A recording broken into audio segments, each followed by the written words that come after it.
गोविंद पानसरे हत्या प्रकरणातील संशयित आरोपीचा मृत्यू झालेला आहे।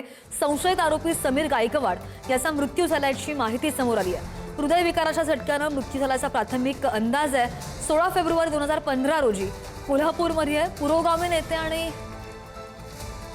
विचारवंत गोविंदराव पानसरे यांच्या हत्या प्रकरणी समीर गायकवाड हा संशयित आरोपी होता।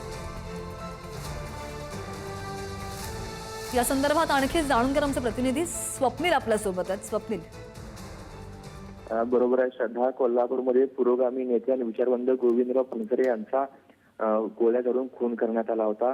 16 फेब्रुवारी 2015 रोजी त्यांचा खून झाला होता आणि उपचार दरम्यान 20 फेब्रुवारी रोजी त्यांचा मृत्यू झाला होता। या प्रकरणी समीर गायकवाड या मुख्य संशयिताला अटक करण्यात आली होती। सध्या तो जामिनावरती बाहेर होता। आज पहाटेच्या सुमारास सांगलीतील कामिनी चौक येथे त्याच्या निवासस्थानी त्यांना झोपेमध्ये हृदयविकाराचा तीव्र झटका आला। त्याला उपचारासाठी सांगलीच्या शासकीय रुग्णालयामध्ये दाखल करण्यात आले होते, परंतु उपचारापूर्वी त्याचा मृत्यू झाल्याची ही नोंद आहे ती सांगली शासकीय रुग्णालयात करण्यात आलेली आहे। गोविंदराव पानसरे यांच्यावरती झालेल्या हल्ल्यानंतर संपूर्ण महाराष्ट्र हादरला होता, पुरोगामी पश्चिम महाराष्ट्र हादरला होता।